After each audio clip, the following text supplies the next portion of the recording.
त्यांची केली स्मरण होय सकल विद्येचे अधिकरण तेची वंदो श्री चरण श्री गुरूंचे ते नमस्कारो नियता अश्रद्धा दाना पुरुष धर्मशास्त्र परम तप अप्राप्त्यम माम निवर्तन्ते मूर्त्यू संसार वर्तन नाही. ग्रंथराज ज्ञानेश्वरी अध्याय 9 आणि 9व्या अध्यायातील 3रा श्लोक या ठिकाणी चिंतन करण्यासाठी घेतलेला आहे. बघा, या श्लोकावर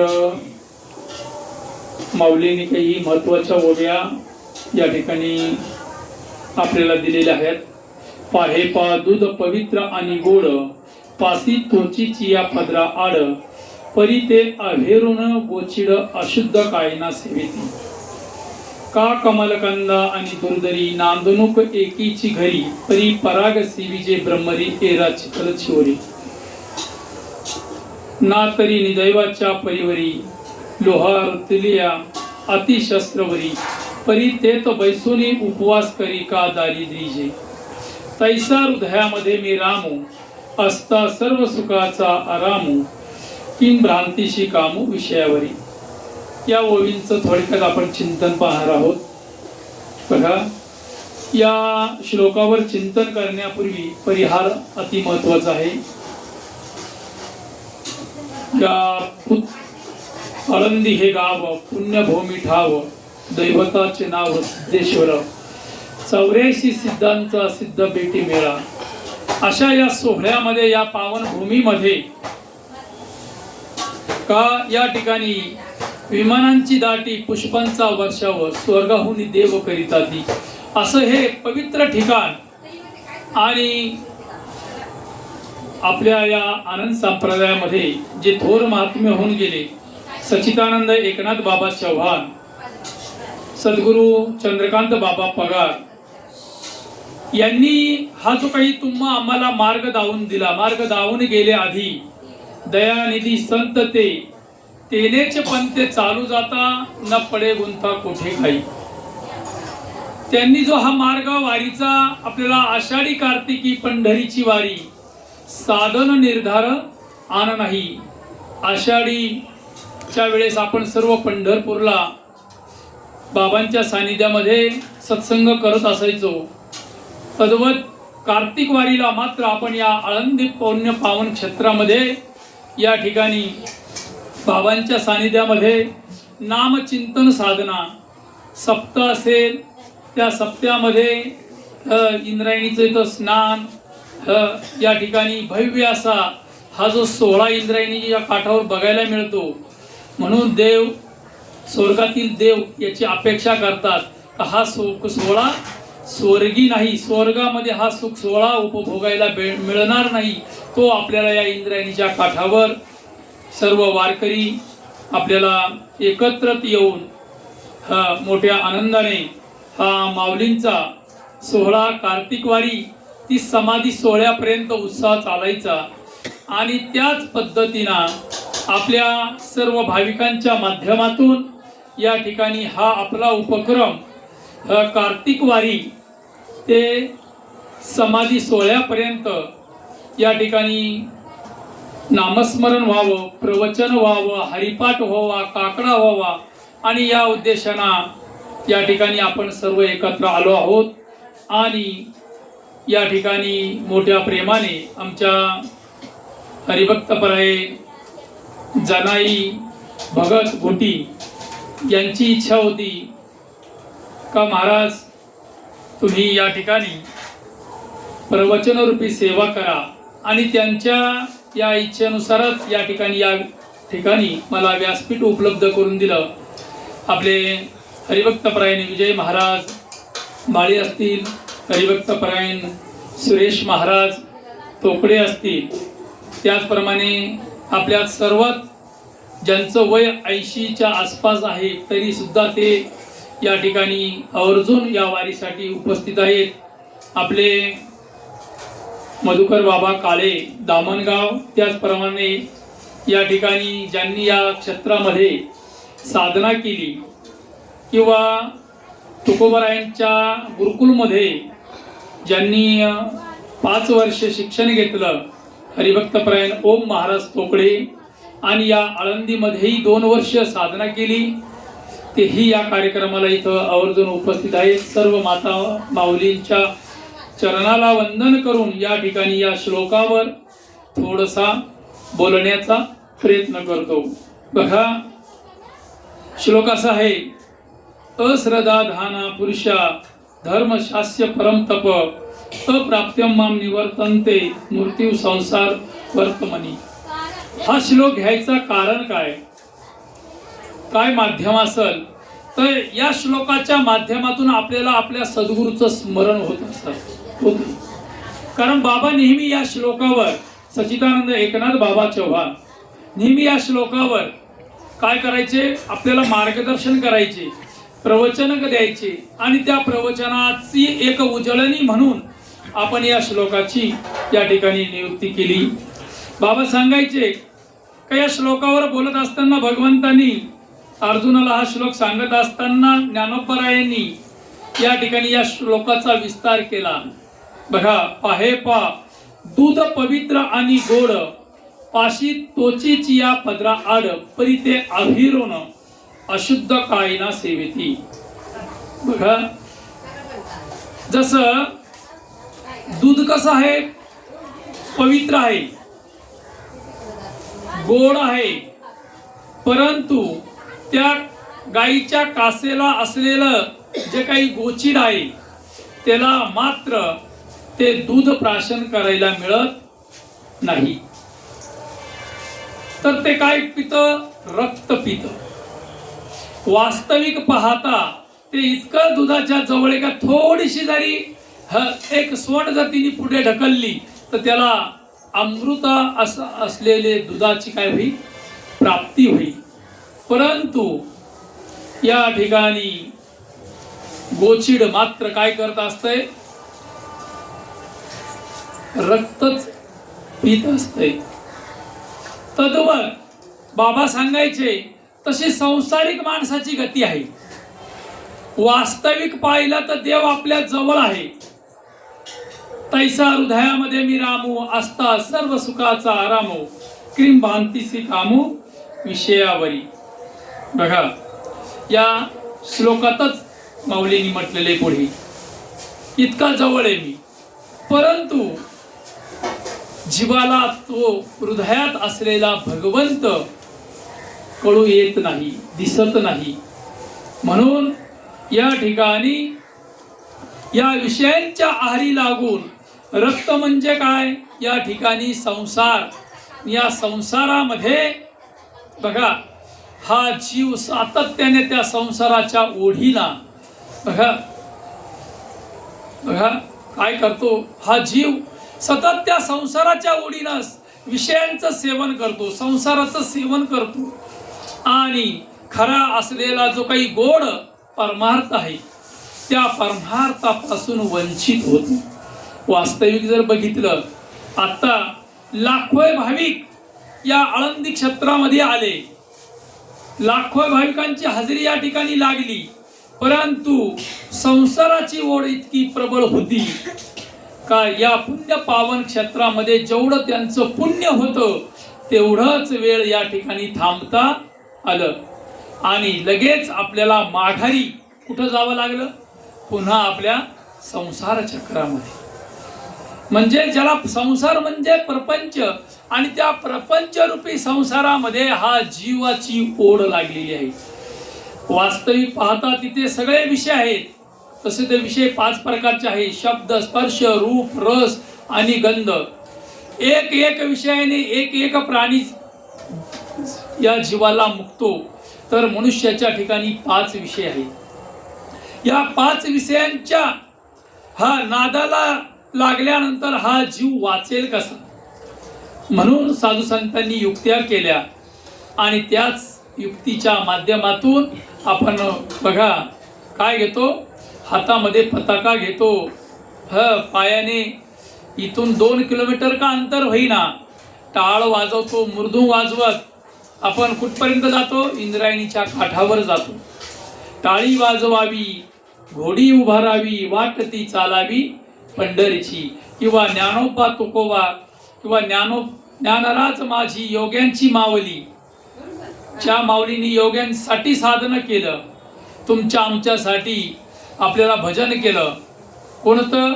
बघा, ज्ञानोबा तुकाराम, ज्ञानोबा तुकाराम, ज्ञानोबा तुकाराम, ज्ञानोबा तुकाराम, ज्ञानोबा तुकाराम, असं भजन म्हणत म्हणत जातो. का म्हणावं लागतं भजन? कारण पुण्यवंत व्हावे घेता सज्जनांची नावे.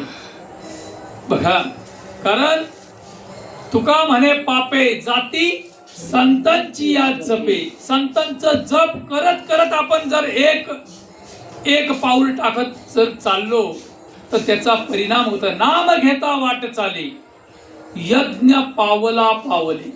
एक पावलाला एक यज्ञ करण्याचं पुण्य तुम्हा आम्हाला लाभते. म्हणून अशा या ठिकाणी अनेक भाविक आले, आपल्यातलेही भाविक आले, परंतु पुन्हा ते कुठे गेले? आपल्या घराला माग गेले. आपण भाग्यवान आहोत. खरोखरच आपण पुण्य, मागच्या जन्माचं काहीतरी आपलं संचित आहे. त्या जोरावर आपण, त्या पुण्याच्या जोरावर आपलं या पुण्यक्षेत्रामध्ये आपण समाधी सोहळ्यापर्यंत थांबण्याचा योग आपल्याला प्राप्त झाला. मागच्या वेळेस बघितलं, कित्येक वेळा आपण कार्यक्रमाला बघितलं, कळवणची मंडळी असते, दिंडोरीची मंडळी असते, सर्व एकत्रित येऊन कार्यक्रम करत होतो. परंतु यावेळेस नेमकी संसाराचं जे काही बघा सावट सगळ्यांच्यावर आलं.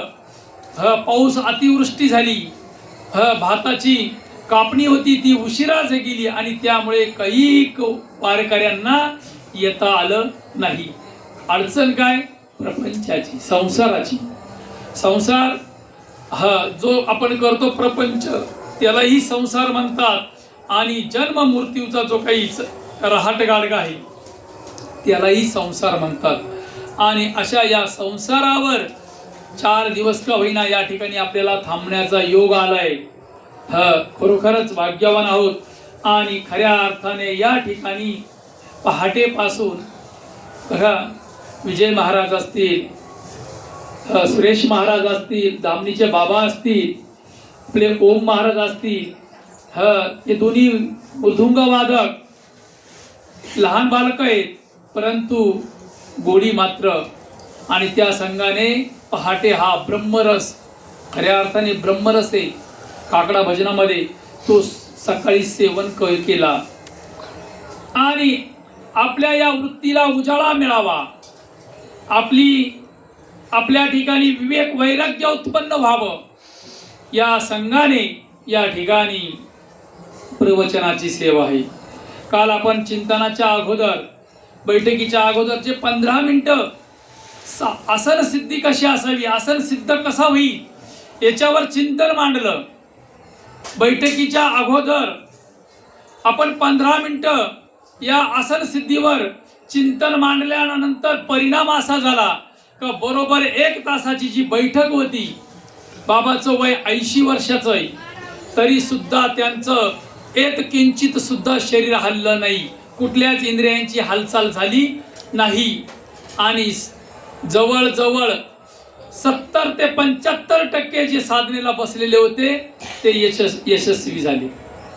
70 ते 75% भाविकांना त्याचा लाभ झाला. याच्यासाठी प्रवचन आहे, याच्यासाठी कीर्तन असतं. कीर्तन, सप्ते, प्रवचन हे कशासाठी असतात? का आपली आत्मउन्नती व्हावी, आपल्या आत्मउन्नतीतून आपली साधना कशी प्रबळ होईल आणि त्या सुखापर्यंत आपण कसा पोहोचू, याच्यासाठी या प्रवचनाच्या माध्यमातून मग खऱ्या अर्थाने आपल्याला पाहेपा दूध पवित्र आणि गोड, बघा ते पवित्र दूध प्राशन करता येईल. परंतु आपली मात्र गोचडासारखी परिस्थिती व्हायला नको. कारण गोचीड काय करतो? तर सतत रक्त प्राशन करतो. तसा तुम्ही आम्ही संसार सतत सेवन करतो. मग त्या संसारात राहून अमृत कसं प्राशन करता येईल ते युक्ती आपल्याला, तुम्हा आम्हाला सच्चिदानंद एकनाथ बाबा असतील, पगार बाबा असतील, त्यांनी सांगितले. बघा आपल्याला कुठल्याच साधू संतांनी संसार सोडायला सांगितला नाही. संसारी असावे, असोनी नसावे, आणि भजन करावे वेळोवेळा, किंवा भजन करावे कसं सावध पद्धतीने आपण भजन केलं पाहिजे. सावध पद्धतीने भजन कसं करणार, त्याच्यासाठी बाबा सांगायचे फक्त अनुसंधान. काय करायचंय, संसार करत असताना हातापायाने कर्म करावे, मनाने त्या प्रभूचं स्मरण करत सद्गुरूच्या चरणावर लीन व्हावं, आणि आपला जो काही 21,600 वेळा अजपा जपणे उलट प्राणाचा, तेथेही मनाचा निर्धार असे. त्या ठिकाणी मात्र मनाला केंद्रित करून त्या प्रक्रियेवर त्याचं लक्ष लावावं. कारण बाबा सांगायचे सहज, लक्ष लावून राहे गोविंदा. अनुसंधान ठेवावा. अनुसंधानामध्ये त्या ठिकाणी इतकी शक्ती आहे का ज्याचा दिवसभर अनुसंधान जर टिकला तर त्याची संध्याकाळची बैठक आरामात होते. त्याला कुठल्याच प्रकारचा इजा होत नाही, तकलीफ होत नाही. दिवसभरातील जे काही कर्म केले ते विशेष त्रास देत नाहीत. आणि ज्याची संध्याकाळची बैठक होते त्याची पहाटी बैठक होईल. पहाटी बैठक जर झाली तर दिवसभर पुन्हा अनुसंधान चालेल. हा चक्र मात्र या पद्धतीनं चाललं पाहिजे. आणि अशा पद्धतीनं जर आपण प्रक्रिया जर केली साधू संतांच्या विचारांना, तर मात्र आपल्याला कुठल्याच प्रकारची अडचण येणार नाही. परंतु मनुष्याची गती कशी आहे, तर इथं माऊली सांगतात गोचडासारखी परिस्थिती आहेच. पुढे अजून एक दृष्टांत सांगतात, का कमलकंदा आणि दुर्धरी नांदनुक एकेची घरी परी पराग सी विजय ब्रह्मरी एराची खलची होती. बघा, जसं पाण्यामध्ये कमल आहे आणि कमलाच्या बुध्यासी काय आहे, तर दुर्धरी म्हणजे बेडूक त्या ठिकाणी आहे. बघ, वास्तविक पाहता त्या ठिकाणी काय असतं, तर ब्रह्मर भुंगा लांबून उडत उडत त्या कमळाजवळ येतो, मकरंद सेवन करून निघून जातो. परंतु बेडूक मात्र काय करतो, त्या ठिकाणी चिखल तुडवीत राहतो. तसं तुम्हा बघा, आमची ही गती होऊ नये त्या बेडकासारखी. म्हणून साधू संत आपल्याला बाबा नेहमी जागृत करायचे का बाबा रे, तुम्ही संसारात राहा, परंतु आपल्याला मकरंद सेवन करता आलं पाहिजे. लांबून भुंगे येतात, मकरंद सेवन करतात आणि निघून जातात. आपण मात्र बेडकासारखा चिखल तुडवीत राहतो. मग बाबा एक विनोदाने दृष्टांत सांगायचे. बाबा म्हणायचे, बघा, काही भुंगे असेही म्हणतात, आम्ही इथंही येतो, इथं राहतो, परंतु आम्हाला तो मकरंद काही भेटत नाही. मग त्यावेळेस त्यांना सांगायचं का त्या भुंग्यांची झडती घेतली. झडती घेतल्याच्या नंतर त्यांच्या पंखातून काय निघाले, विषयांच्या गोळ्या निघाल्या. कसल्या गोळ्या, विषयांच्या. तसं आम्ही वारीला येतो. वारीला आल्यानंतर संसाराच्या विषयाच्या गोळ्या आपण कुठं सोडल्या पाहिजेत, घरीच सोडल्या पाहिजेत. इथं फक्त काय घेतलं पाहिजे, नामचिंतन केलं पाहिजे, नामस्मरण केलं पाहिजे. या ठिकाणी स्नान केलं पाहिजे, देवदर्शन घेतलं पाहिजे. आणि जर आपल्याला जर तिथं बारीत जाऊन दर्शन घेता येत नसेल तर ठाईच बैसोनी करा एक चित्त, आवडी अनंत आळवावा. त्या परमात्म्याला आळवण्यासाठी कसं काय बसावं, ठाईच बसावं. आणि त्या ठिकाणी प्रभूचं नामस्मरण करत करत त्या प्रभूचं चरणापासून तर मुखापर्यंत निरखित गेले ओ माय, देखून तन्मय झाले.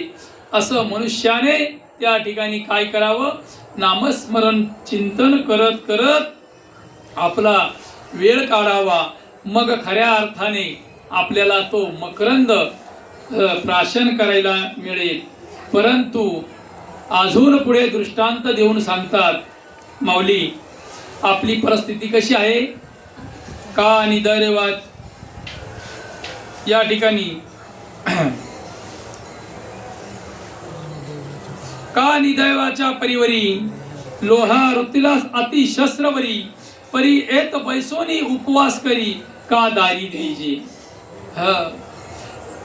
दृष्टांत देतात माऊली. का या दृष्टांतामध्ये एखादा ग्रस्ताच्या पूर्वजांनी जो ज्या ठिकाणी राहतो त्याच्या ठिकाणी अनेक सोन्याच्या मोहरात जो राहतो त्या ठिकाणी पुरून हंड्याने भरून ठेवलेले आहेत. परंतु या भाविकाच्या जीवनामध्ये मात्र दारिद्र्य अवस्था प्राप्त होते. कशी प्राप्त होते का राहतो तिथंच, परंतु त्याला त्या धनाचा ठेवा मात्र माहिती पडत नाही. म्हणून दुःख भोगत दारिद्र्यता भोगत जीवन व्यतीत करावा लागतं. परंतु वास्तविक जर पाहिलं तर त्याने जर त्या ठेव्यापर्यंत जर पोहोचला तर त्याला दारिद्र्य ही भोगायला लागेल नाही लागणार.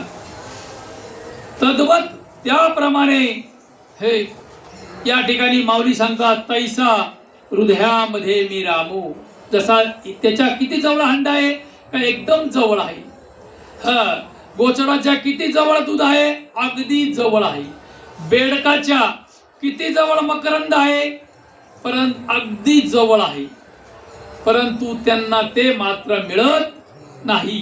परंतु तैसा हृदयामध्ये मी रामू असता सर्व सुखाचा. सुख आणि सर्व सुख याच्यात अंतर आहे. सुख म्हणजे तात्काळ जे आनंद प्राप्त होतो. बघा, प्रवचनाला बसला, कानाला गोडवा वाटला, ऐकायला मिळालं, आनंद झालं, सुख झालं, कानाला सुख झालं, बरोबर. पण किती वेळ? तेवढ्यापुरतच, कायमस्वरूपी नाही. डोळ्याने बघा, डोळे तुम्ही घ्या रे सुख पहा विठोबाचे मुख. आपल्याला सुख परंतु ते अखंड पाहतात का? नाही. तात्काळ परत काय होतात, दुसरे विषय बघतात. म्हणून त्या डोळ्यांना सुख मिळतं, पण किती तात्पुरतं. आणि बघा, नाकाला ज्या वेळेस सुगंध मिळेल त्यावेळेस सुख मिळतं, परंतु तो सुगंध बाजूला झाला का त्याला त्याचा आनंद मिळत नाही. तद्वत या ठिकाणी माऊली म्हणतात, सर्व सुखाचा आराम मी कुठं आहे? तुमच्या जवळ आहे. कुठं आहे? तैसा हृदयामध्ये मी रामू. भगवंत कुठं आहे? आपल्या हृदयात. आपण कुठं शोधतोय? काशी फिरलो, मथुरा फिरलो, द्वारकेत गेलो, तेथे नाही दिसला. घोंगडीवाला काना कोठे लपला, ठाई ठाई पाहून माझा जीव थकला. तुम्ही म्हणाल, महाराज तुम्ही तर दर महिन्याला यात्रा घेऊन जातात. कोणी सहज म्हणेल, परंतु त्या ठिकाणी हा जो काही उपक्रम आहे हा सकल सामान्यातल्या सामान्य भाविकांसाठी आहे. कशासाठी? कारण त्या भाविकांमध्ये या ठिकाणी त्यांच्याकडे सात्विकता येते, पण शुद्ध सात्विकता नसते.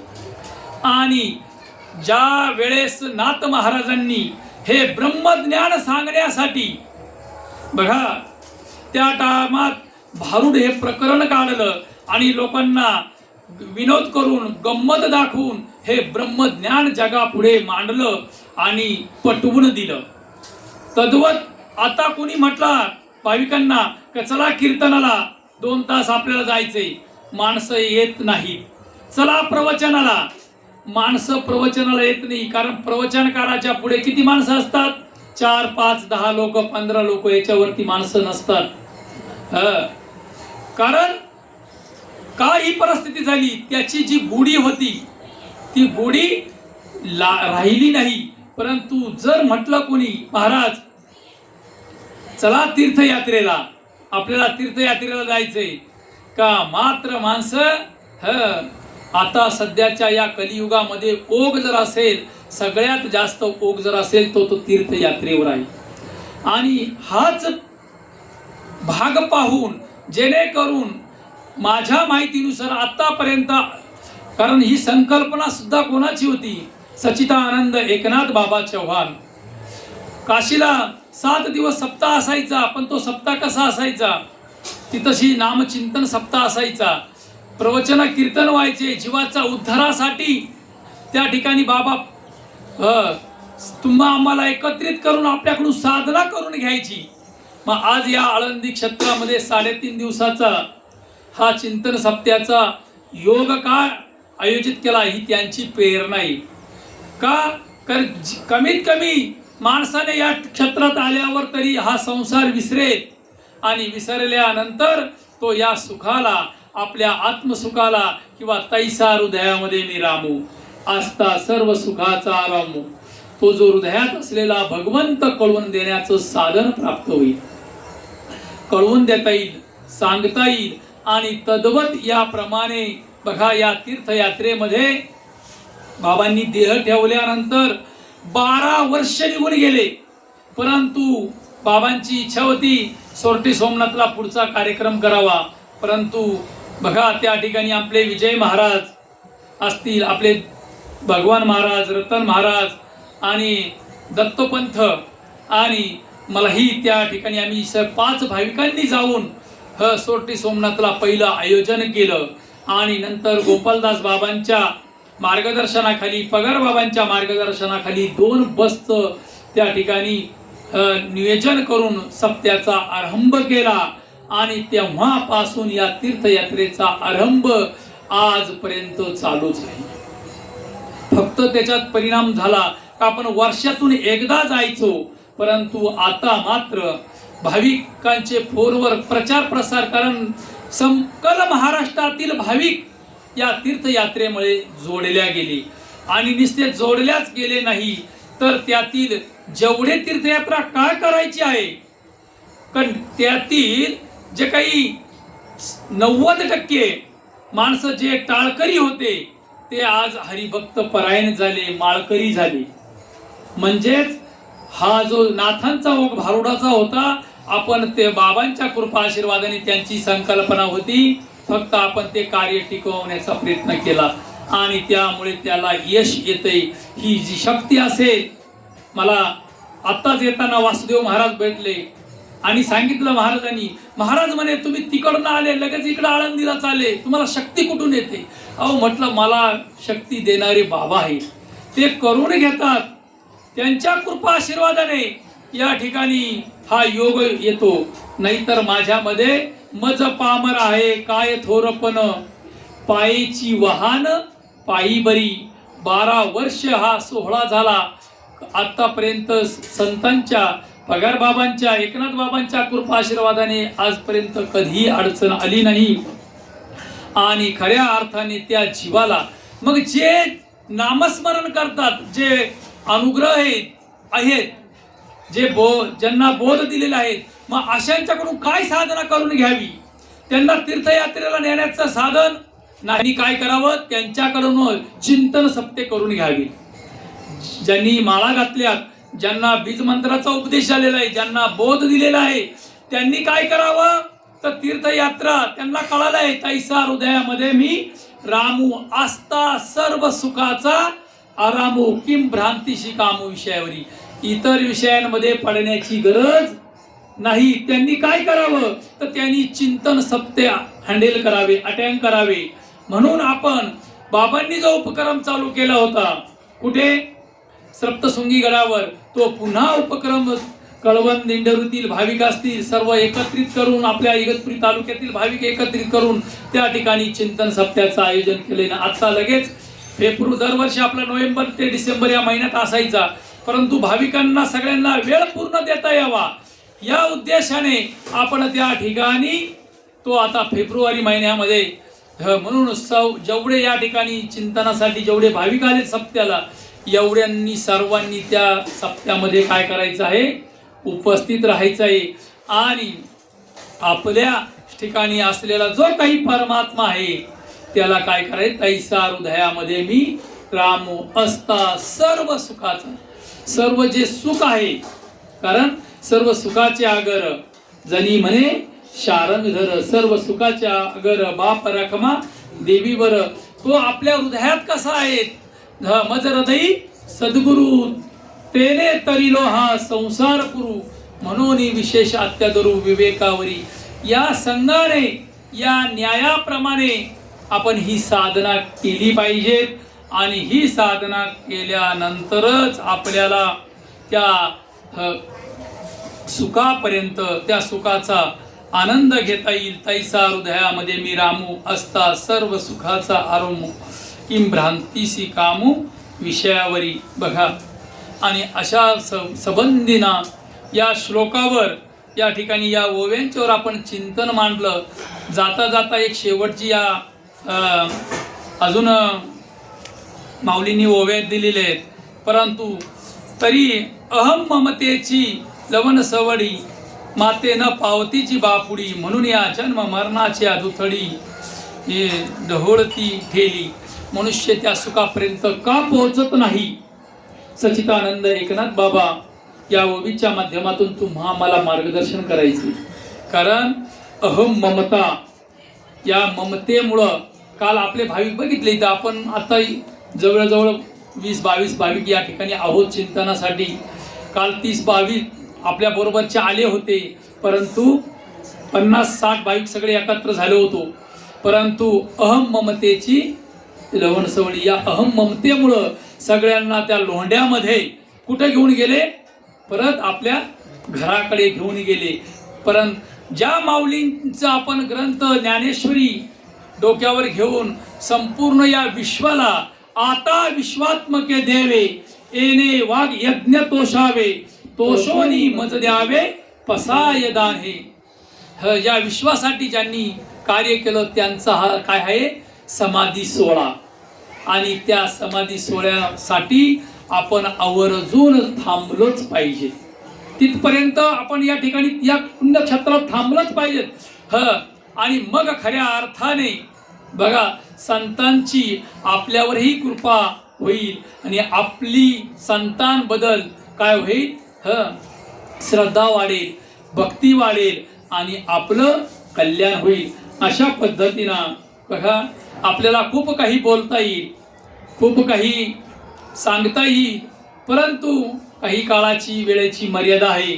भाविकांनी आपल्याला थोडाच वेळ दिला होता, अर्धा तास, बरोबर ना?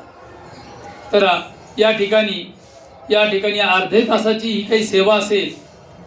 या ठिकाणी बोलता बोलता अजून खूप काही सांगावं असं वाटतं, खूप काही बोलावं असं वाटतं, परंतु या ठिकाणी किती बोलावं भगवंताचं आणि संतांचं कितीही वर्णन करून सांगितलं तरी ते काही संपणार नाही.